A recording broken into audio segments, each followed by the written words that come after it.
Competence in the clinical skill of phlebotomy is demonstrated by uploading 10 videos for review by the course instructor. The technical requirements for these videos include real-time continuous audio and video throughout the clip with no evidence of editing. Additionally, each video uploaded must be accompanied by a signed consent form that includes consent for the student, supervising clinician, and patient or model to appear on the video, and for the patient or live model to participate in phlebotomy. A sample consent form is provided in the phlebotomy module. Hello, sir. Can you tell me your name and your date of birth? Louis Strada. And your date of birth? April 2nd, 1976. Okay. We're going to draw a couple of tubes of blood for the lab work that your physician has ordered. The student will introduce him or herself and his or her role as a medical assistant. The student should also identify and introduce the clinical supervisor present for this invasive procedure. The student will explain the purpose of phlebotomy to the patient and the steps involved. As part of the initial introduction, the student should confirm the patient or model's understanding of the procedure and elicit their verbal consent to proceed.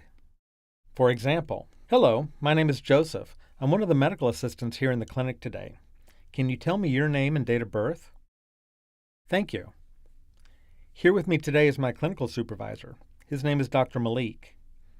As you probably know, your provider has ordered a couple of blood tests today. Have you ever had blood drawn before? Have you ever had difficulties with blood draws? Are you left-handed or right-handed? Right?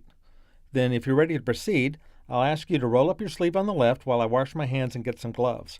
This procedure will be similar to your previous experiences. I'll place a tourniquet on your arm. I'll clean your skin with some alcohol. I'll take a blood sample for 2 tubes. Once the sample is collected, I'll remove the needle, apply some pressure, and cover the site with a bandage. Are you ready to proceed? Great. The medical assistant should demonstrate knowledge of infection control standards in patient care by washing hands before and after patient contact and demonstrating the use of gloves in patient care when clinically indicated. For the clinical task of phlebotomy, the student should wash hands with soap and water or use a hand sanitizer prior to the use of clean, non-sterile gloves. It is important for the student to demonstrate his or her knowledge that it takes time for germs to die with both hand washing, hand sanitization, and the use of alcohol wipes on patient skin. Don't rush through these important basic skills.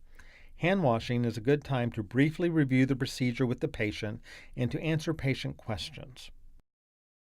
The medical assistant will position the patient appropriately to provide access to the antecubital space.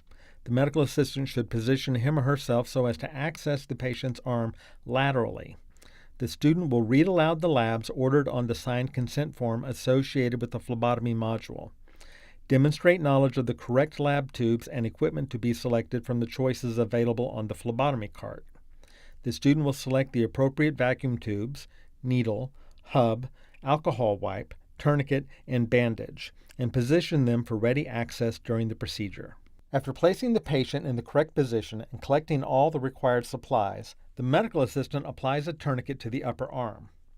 The tourniquet should be tight enough to obstruct venous return, but not so tight as to obstruct arterial blood from flowing into the limb and distending the veins. Next, the medical assistant identifies a vein for puncture in the antecubital space. Once the vein has been located by palpation, it is cleaned with an alcohol wipe in a circular fashion. After the vein is cleaned, it is punctured with a sterile needle.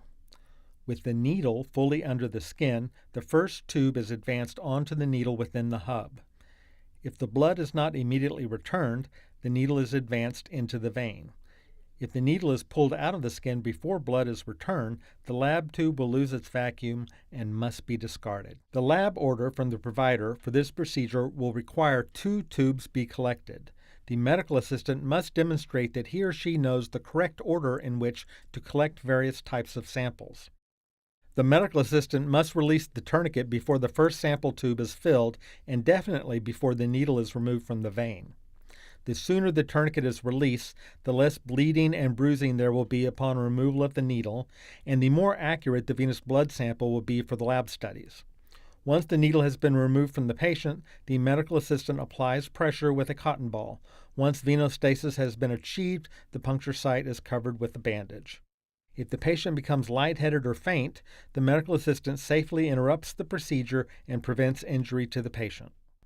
The lab order from the provider for this procedure will require 2 tubes be collected. The medical assistant must demonstrate that he or she knows the correct order in which to collect various types of samples. The medical assistant safely removes the contaminated needle from the hub and discards the needle in a sharps container.